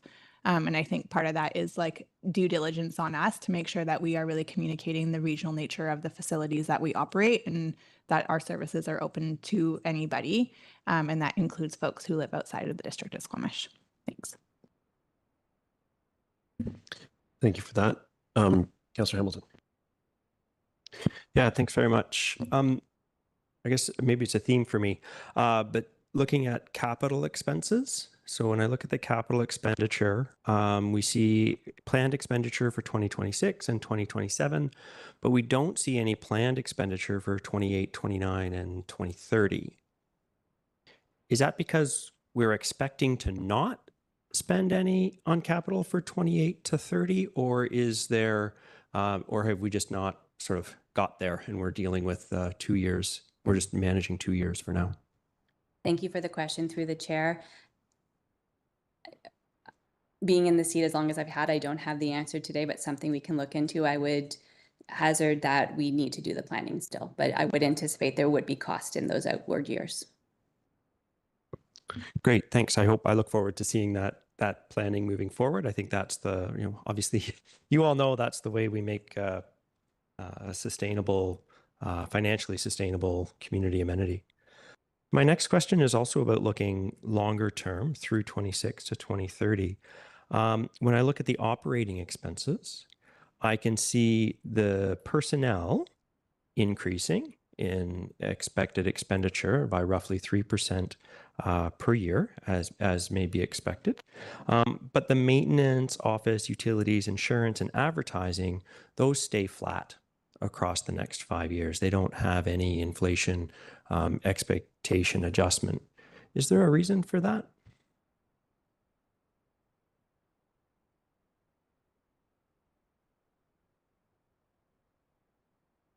Through the chair, that's definitely something we can look into. I believe for personnel, it's more known contract increase percentages. The costs do fluctuate year to year. So without knowing the exact inflation rates, it's hard to determine an increase. We didn't want to inflate it without substantiating it. So I think for now, it's left consistent, but definitely something that's reviewed year to year. Oh, thanks. Okay, thank you.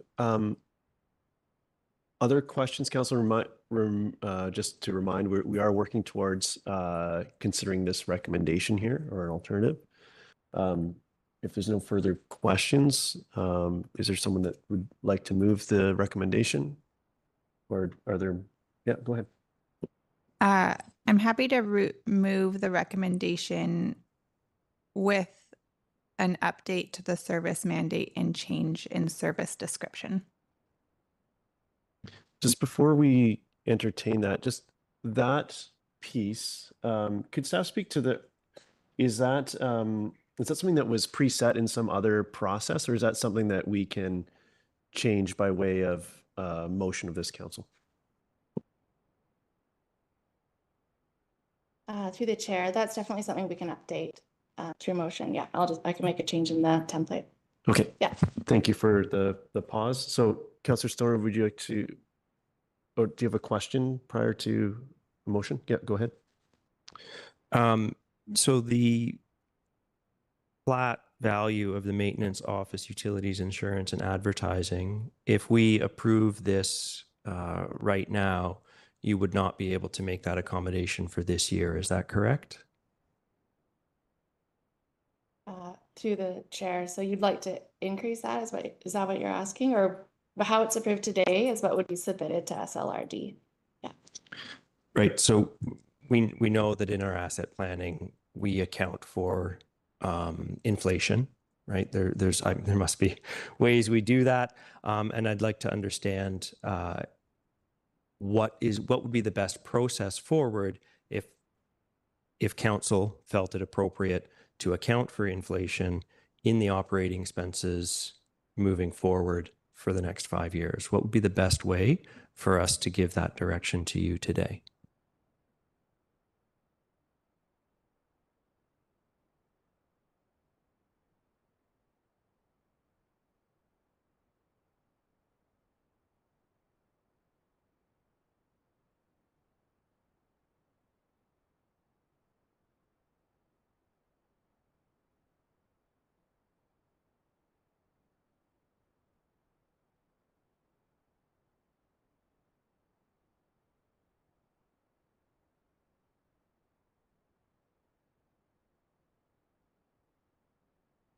Through the chair.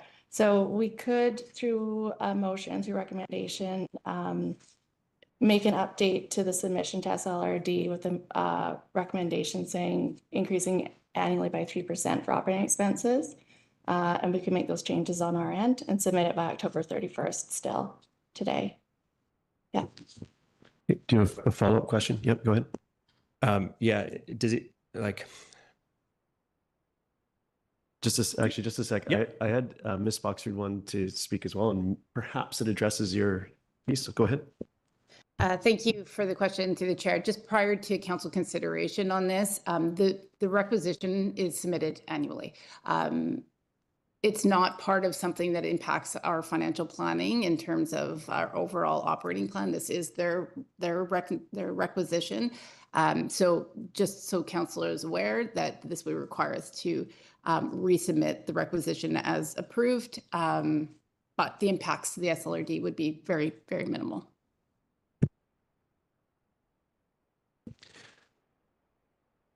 Go ahead if you have additional question on this. Thanks for that. I see that the impacts would be very minimal now, but presumably the SLRD is also looking 5 years ahead. And so hopefully this can help them plan for what may be coming 5 years ahead as taking into account inflation. One thing I'd like to try to not do is define for council to define what that level of inflation is expected to be, because I'm not part of the financial planning process. There must be financial planning estimates for inflation that we use for other purposes. So if we put forward a motion for staff to account for inflation, but not specify the level of inflation, is that appropriate, or would staff require us to define the level of inflation?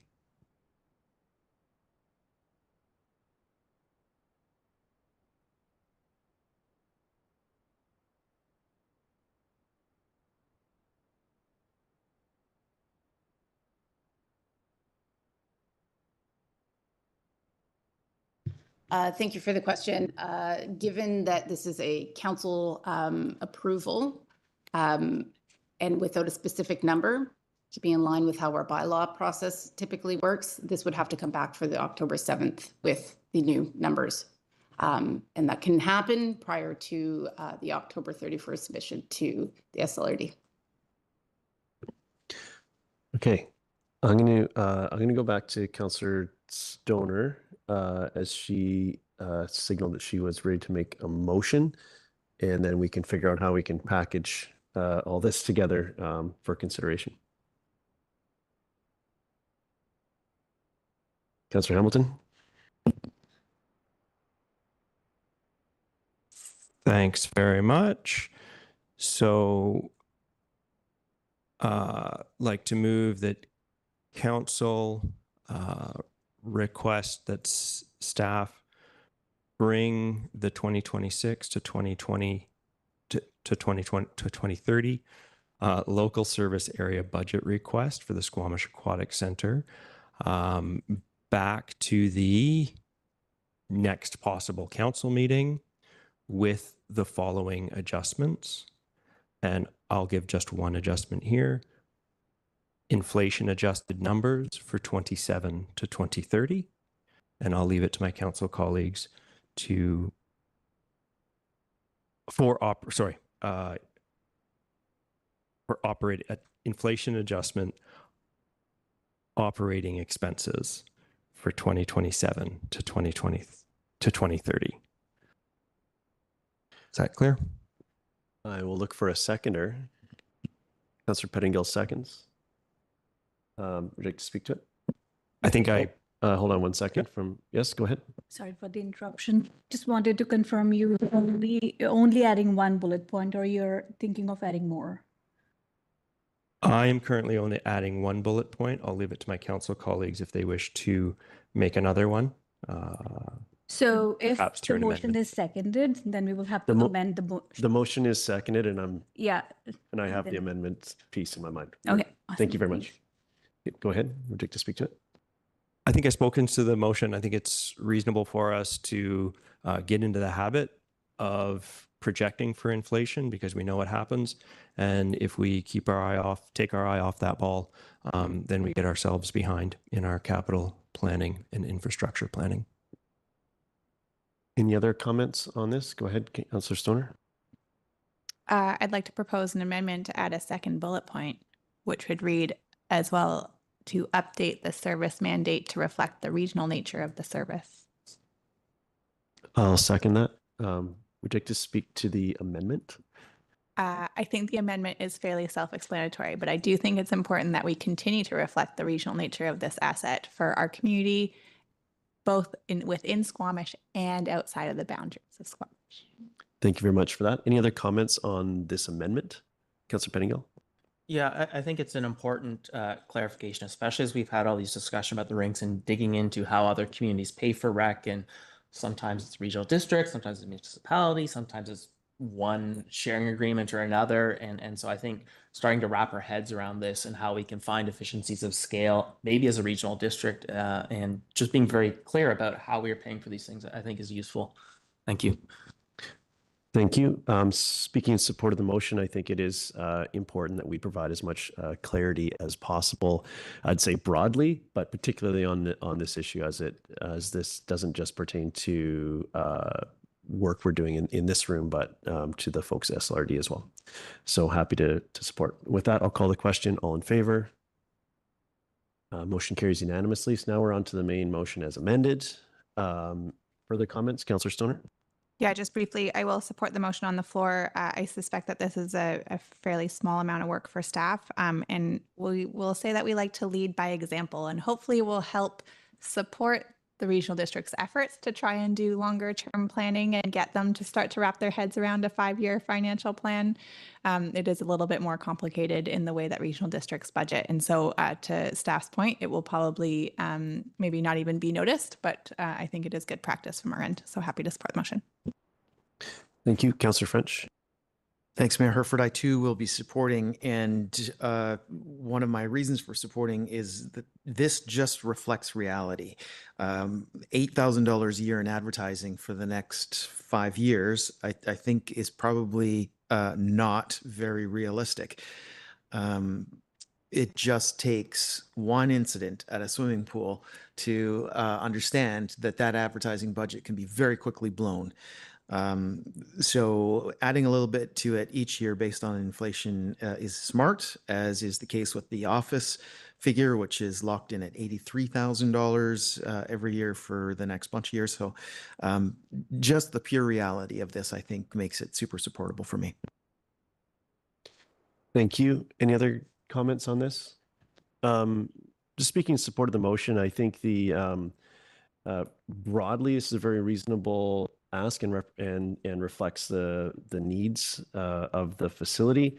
And as for the pieces or the piece around the forecasting some inflationary numbers in there, I do think that this is likely to have negligible to any impact at the SLRD, but does represent best practice, which we should strive for around this table. So I'm happy to support this and see it back in due course. So with that, I'll call the question. All in favor?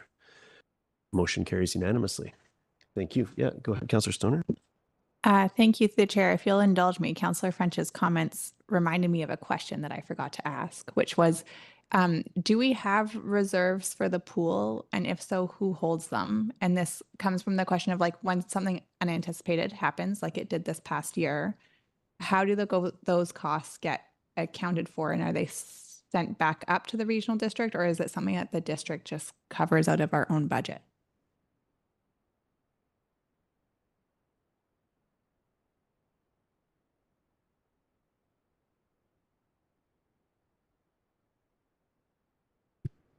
To the chair. So each year, at the end of the year, if there is a deficit, we're allowed to reclaim it in the following year, or if there's a surplus, then we can carry that forward into the subsequent year as well. So there is a small reserve that we can transfer funds in and out of, but it's not very large. But yeah, we can reclaim the following year. So I don't see any like reclaiming happening in the 2026 budget. So can I assume that the impacts that we had with the pool closure in 2025 were covered by the existing kind of reserve fund or maintenance budget? Thank you, through the chair. That's a fair assumption. So any costs that are associated with the closure this year, we can allocate them to the next year's or through the reserve. And if they exceed that, we can certainly allocate them to the next year as well. So it allows us to be quite fluid and flexible through our expenditures. Okay, that's helpful from process. Just from, so I'm entirely clear, the impact that occurred in 2025 was covered within the 2025 budget. There was no deficit that's been carried forward to the 2026 requisition.